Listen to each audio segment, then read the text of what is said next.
Elite white jock humiliated the black girl. She fought back and shattered their privilege. When Brad Whitman's fingers tightened on my collar, the cafeteria went silent, as if every fluorescent bulb above us had dimmed at once. I remember the way his Letterman jacket felt cold and heavy beneath my fingertips, the scrape of his grip against the soft cotton of my Black Lives Matter tee cutting through the ambient chatter like a guillotine blade. For a heartbeat, I saw the terrified faces around me, phones raised but frozen. I saw Lily's frantic eyes gleaming with unshed tears. I saw Tyler's hand hover over his pocket where he'd slipped the USB drive containing the footage of Brad's earlier harassment. And then I remembered my father's words. When they grab your collar, you decide if you're a victim or a storm. 3 weeks ago, I was the new kid Aaliyah Johnson, the only dark-skinned girl at Westfield High, dropped off each morning by my mother's hospital-scrubbed hugs. The teachers introduced me with polite smiles that vanished in the halls, where whispers trailed me like shadows. In chemistry lab, Brad had shoved me, sending acid sloshing over my notebook. His taunt, maybe stick to your own kind, had been swallowed by the hum of ventilation fans and the silence of my classmates. I cataloged every slip of paper, every sneer, every scent of danger in a battered notebook I carried like body armor. I'm not a fighter by choice. My handkerchief embroidered with my grandmother's initials rests in my pocket as a reminder of home and restraint. But when Brad dropped those lynching photos, my face plastered on charred nooses into my locker, a spark ignited beneath my ribs. The same spark I felt in jiu-jitsu class at dawn, when my father corrected my stance with gentle urgency, balance risk with purpose. Because strength isn't reckless, it's necessary. So here I stood, chest-high heart pounding against my ribcage like an alarm bell, as Brad hissed, "You get up off my seat or I'll make you." His friends circled a live wire of entitlement while Lily whispered, "Aaliyah, please just walk away." But I needed more than escape. I needed a reckoning. My grip found the sleeve of his jacket, and in that charged pause, I spotted the twist in his arrogance. He'd leaned in so far that his back was vulnerable. I planted my knee as my hand locked his wrist, a move so fluid it felt like water slipping through his joints. The gasp that rippled through the room was the spark igniting a blaze I couldn't yet contain. Brad hit the floor with a thud that sounded like justice. Phones erupted into motion, Tyler's video flooding every screen in an instant. Algorithms spared no lag. The cafe's harsh lights flickered back on, revealing more than spilled sandwiches. They revealed the beginning of a movement people were too stunned to stop. But this was just the opening strike. What happens when the system itself bends to protect its favorite son, and who dares join me in tearing it down? Everyone's eyes locked on me like I'd flipped a switch nobody dared touch until I did. The hall outside the cafeteria throbbed with whispers and staccato footsteps as I walked, every step echoing off the lockers like a heartbeat racing for its life. My wrist stung where Brad's collar had dug in, but that pain was nothing compared to the electric surge of realizing I owned that moment. Phones streamed video feeds in real time, but even as the clips piled up, the school's algorithm tried to bury us, suppressing tags like "Nui Westfield Justice throttling views," until only a few hundred classmates could see. Tyler's face went pale when he glanced down at his phone. "They're hiding it," he hissed, thumb hovering over the boost button on the USB drive he'd plugged into his laptop. I nodded, feeling both relief and dread. This fight was bigger than one hallway brawl. The vice principal's office smelled of polished wood and sterile fear. Dr. Hammond's forehead glistened under the fluorescent lights as she rifled through printed screenshots of Lily's video blog updates. Lily, my secret narrator, had captured every flicker of my expression in that charged moment, weaving it into a raw vlog that tugged at the school's conscience. "Aaliyah," Dr. Hammond began, voice tight. "You understand we can't condone violence." Her words floated around me, distant as echoes in an empty gym. I squared my shoulders, clutching my grandmother's embroidered handkerchief in my fist, a fragile symbol of inherited restraint and the promise I'd made to use force only when I had no choice. I defended myself, I said, calm but unyielding. "He assaulted me first. This isn't about revenge, it's about safety." Lily slipped me a USB stick, her fingers brushing mine in a secret pact. Tyler, emboldened by my stance, executed the digital counterstrike. He overrode the throttling code, sending our footage flooding back onto every student's feed. Suddenly, the hall monitors were swamped with notifications, the cafeteria clips hit thousands of views, and whispers turned into shouts of solidarity. She did what we all wanted, but then came the system's real twist. Brad's father, a major donor, threatened to yank funding. The school's PR machine revved up official statements, promising investigations and sensitivity training, but also subtle warnings to students not to stir up division. In a closed-door faculty meeting, I heard teachers mutter about protecting the brand and avoiding national headlines. Each word was a slap reminding me how deep the rot went. The school could punish Brad, but could it change the mindset that had protected him for years? Late that night, I sat alone in the empty library, the glow of my laptop illuminating pages from history books about lynchings and civil rights protests. My grandmother's handkerchief lay beside me, torn at the edges but still whole. It wasn't just a memento anymore, it was a banner waiting to be raised. I drafted an email to the school board demanding a public forum, a town hall, where we'd invite parents, teachers, journalists, and yes, Brad's family to face the community's pain and demand real policy change. My fingers hovered above send as the cursor blinked, 400 characters flickering like a second countdown. I inhaled and pressed enter. The send button clicked louder than any gavel. Now, there was no turning back, only the raw, open silence that follows a dare laid bare.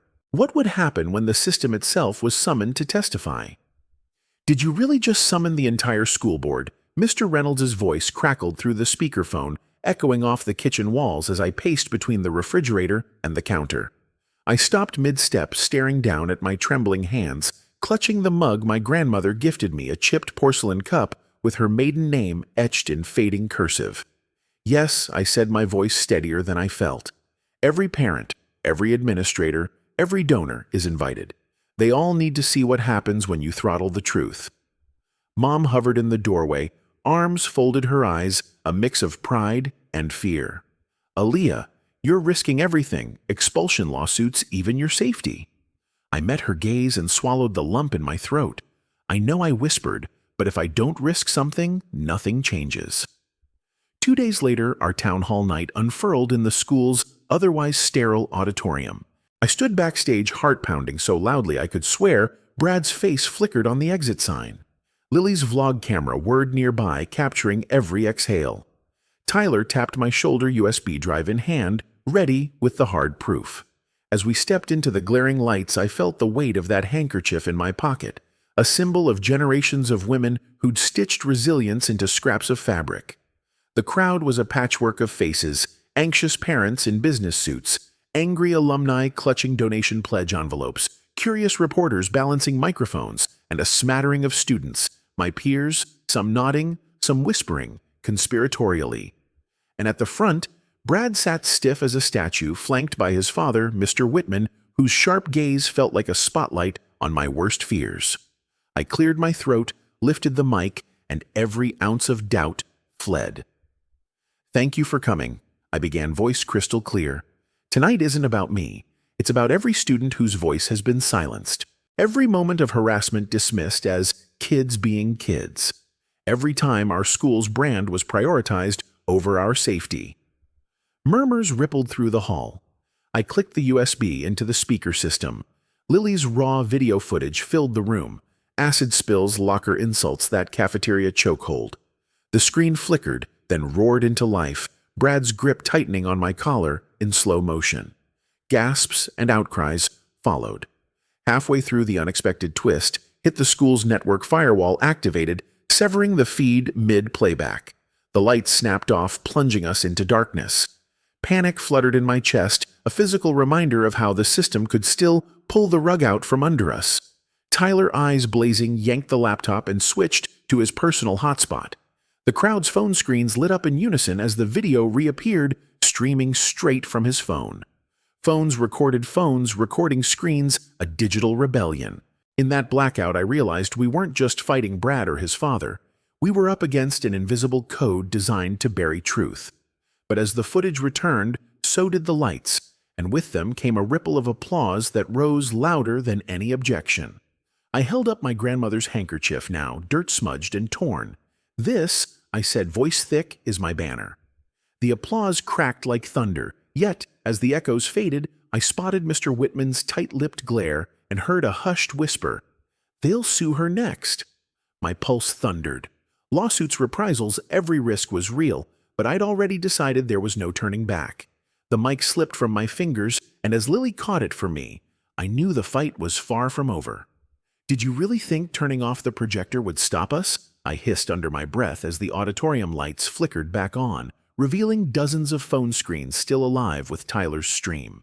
The electric buzz of defiance wrapped around me like armor, sharper than any Letterman jacket.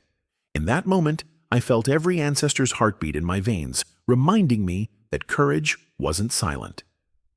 The next morning, the headline on the school website glared back at me: "Aaliyah Johnson's Town Hall sparks outrage and lawsuit threats." My inbox flooded with anonymous emails promising retribution, rumors of expulsion, and veiled warnings from concerned alumni. But each threat hit my grandmother's handkerchief in my pocket like a drumbeat reverberating the lesson she had sewn into it. Use strength with purpose. I tucked it deeper, a talisman against fear. I strode through the hallway, past lockers scrawled with heroine and troublemaker, past posters demanding justice now plastered beside faded school spirit flyers. Teachers averted their eyes. Parents shuffled mouths agape in the stands at the morning assembly. When I passed, whispers fluttered like anxious birds. "She's pushing too far. She's a martyr. Watch what happens next." They didn't yet see that the real battle wasn't won with a single video. It was in the memory we were engraving into Westfield's walls. My sanctuary became the rooftop at dawn, where I climbed alone to train as I had since 8th grade. The first rays of sun gilded the chain-link fence, turning it into a golden cage, beautiful, yet suffocating. I practiced the wrist lock and sweep until sweat blurred my vision. Each strike was a question: am I doing the right thing? Each block was an answer. Yes, because silence costs more than risk. When my father found me there, he didn't speak. He simply handed me a fresh water bottle and nodded, pride tempered by worry. I closed my eyes, feeling the weight of that nod heavier than any textbook he'd ever gifted me. Back inside, the system's twist revealed itself. The school had quietly reinstated Brad Whitman under a conditional suspension, citing inconclusive evidence in private memos. Parents of his friends rallied while the school board tried to paint me as the aggressor. The message was clear: the rules only applied until the privileged pushed back. My heart thudded, my solitary victory was evaporating. But even as the world tried to rewrite our story, I had Lily's vlogs and Tyler's live streams archived on multiple devices, immune to deletion. I looped a clip of Mr. Whitman's memo on my phone: maintain order, prevent further escalation. I posted it to the Westfield United group chat with the caption, "This is your system protecting him. What will you do now?" The reaction was immediate: hundreds of replies, parents demanding transparency, students pledging support. Standing in the agora of my own making, I realized the fight had shifted. No longer just me versus Brad. It was all of us versus a system that valued reputation over justice. My grandmother's handkerchief burned against my hip, a banner torn but unbroken. I took a deep breath, feeling the silence settle like a canvas. Then, with steady fingers, I began drafting the next salvo, a class action petition for policy changes, complete with legal counsel from NAACP allies. The screen glowed with the first line, "We the students of Westfield High demand." The cursor blinked, poised for battle. "Are you ready to go to war with your own school?" I whispered into the camera, my voice steady, but my heart pounding like a drum in my chest. My grandmother's handkerchief, now tattered and stained, lay draped over my left shoulder like a battle flag as I stared down the blinking cursor on my petition draft. Outside my bedroom window, the chain-link fence of our backyard caught the last of the dusk light, turning steel coldness into molten gold, beautiful but unyielding, just like the system I was about to challenge. I'd spent the past 48 hours poring over student handbooks, local statutes, and precedents for school board petitions. Tyler had lined up pro bono counsel from the NAACP. Lily had organized our digital signatures into neat chunks for legal review. We weren't just demanding investigations or sensitivity training anymore. Our petition laid out specific policy changes, mandatory bystander intervention workshops, an independent review board for bias complaints, and transparent disciplinary records. Each clause read like a strike against the fortress of indifference that had sheltered Brad Whitman's privileges for too long. Posting the petition felt like launching a missile. Within minutes, our Westfield United Google form had hundreds of student names, then thousands of parent signatures. Social media exploded. Alumni from every graduating class shared our link, local news outlets picked up the story, and community organizations rallied behind our cause. But with visibility came backlash. Anonymous threats crawled into my inbox. Mess with our money, and we'll bury you, and conservative parent groups accused me of weaponizing victimhood. The school board chair publicly denounced the petition as divisive, while Brad's father funneled hush money rumors to local reporters. It was a textbook counter-offensive: protect the institution at any cost, and undermine the messengers. Late one night, I found myself back on the rooftop, just me and that fence glowing under the moonlight. I wrapped the handkerchief around my fist and replayed my father's words: balance risk with purpose. The risk had grown menacingly real. Expulsion loomed, legal suits threatened my family's finances, and the emotional toll was crushing. Yet each time I thought about backing down, I saw the faces of every student too scared to speak up. The freshman who confided her hijab was ridiculed, the quiet boy who was shoved because of his accent. Their courage, silent and trembling, called to mine. The day of the school board hearing arrived in a blur of early morning texts and last-minute rehearsals. I stood behind the lectern in the cavernous gym-turned-council room, the handkerchief pinned to my lapel like a medal. As I adjusted the microphone, parents and board members leaned forward. Brad Whitman sat smugly at the table with his father, his jaw set like marble. I took a deep breath, exhaled, and lifted my eyes to the assembled room. You invited us here to listen. I began, my voice cutting through the stale air. But tonight, I'm asking you to act. Behind me, a wall-sized projector flickered to life, ready to display months of documented injustice. My pulse thundered, knowing that the next words could either break the system or break me.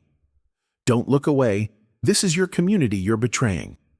My voice cut through the gym's charged hush as I clicked the remote, unleashing slide after slide of video clips, emails, and signed affidavits onto the massive projector screen. Brad Whitman's smug expression dissolved into something else: uncertainty, fear, when the footage of him mocking Lily's accent, shoving a freshman against the lockers, and then grabbing my collar played in stark, unfiltered clarity. The bleachers trembled with gasps and murmurs. For the first time, the invisible threads of privilege that had bound him snapped into view for everyone to see. As the last clip faded, I felt my grandmother's handkerchief throbbing against my chest like a heartbeat of protest. The board members shifted uncomfortably. One cleared her throat, another scribbled furiously. I pressed on, my words measured but relentless. These aren't isolated incidents. They're a pattern enabled by silence and complicity. You can't claim to protect children while shielding bullies. The irony hung heavy in the air. A school designed to nurture was being used to shield cruelty. Then came the twist no one expected. Instead of the curt dismissals I'd rehearsed for the school lawyer, hesitated. We have to consider... She began, her voice wavering under the weight of evidence. Brad's father, sitting stoic beside him, leaned forward and whispered something urgent into his son's ear. I noted the slight tremor in Brad's jaw, a crack in his impenetrable facade.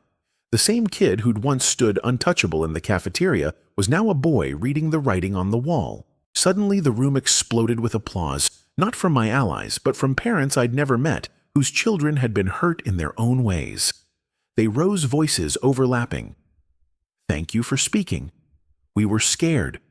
We believe you. I held the mic tight, fighting the flutter of disbelief in my stomach. It wasn't just my fight anymore. It was ours. And yet the battle was far from over. The board chair cleared her throat again, regaining control.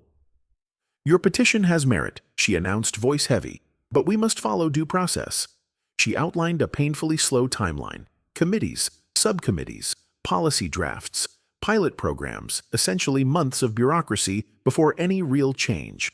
The hollow promise resonated like nails on a chalkboard to my core. Packing up my laptop afterwards, I felt the pull of frustration and the glow of small victory intertwined. Tyler shot me a thumbs up. Lily's eyes were bright with unshed tears of relief. But as I slipped the handkerchief back into my pocket, its frayed edges whispered, "Truth revolutions aren't won in a single night. They're stitched together, patch by patch, stitch by stubborn stitch." Walking back through the corridor past posters now emblazoned with, "We demand accountability," I realized that the system had granted us a foothold, but clinging to it would require more than speeches and petitions. It would demand everyday courage from every corner of Westfield High. And I knew that the hardest part lay ahead, turning this momentum into real, irreversible change. Here's the truth they don't want you to hear. Standing up is just the beginning. I whispered this into my vlogging camera from my dorm room at Howard University, the city skyline glowing behind me like embers of possibility. A week ago, I stood in that gym lectern with a battered handkerchief pinned to my jacket. Tonight, I'm surrounded by textbooks and care packages, but the struggle feels as immediate as ever. When the school board promised due process after our town hall confrontation, I knew delays and empty rhetoric were their favorite weapons. They'd given us a foot in the door, but that door was heavy, and they'd locked the hinges. Yet here I am, rebuilding momentum on a larger stage. Last month, I flew to Dallas to speak at the National Educators Conference on Bullying and Systemic Bias. The organizer introduced me as the Westfield student who flipped the script on school policy, igniting the crowd into a standing ovation I could feel in my bones. I shared footage of Tyler's live stream, Lily's intimate vlogs, and behind-the-scenes clips of phone trees and community meetups. But the real power came when I aired a raw clip of that rooftop training at sunrise, my silhouette against a chain-link fence bathed in golden light, practicing a wrist lock until sweat blurred my vision. It wasn't about violence. It was a symbol of refusal to be caged by fear. After the keynote teachers approached me with tears in their eyes, apologizing for inaction. Administrators asked for consulting sessions. A principal from a Detroit school said, "Your model gave us the courage to launch our own student-led policy review." But social media trolls surfaced too, accusing me of seizing the spotlight and teaching kids to fight. Their comments cut deep, challenging my motives and making me question whether I'd become the villain in someone else's story. In those moments, I hugged my grandmother's handkerchief and remembered her words, "Strength with purpose."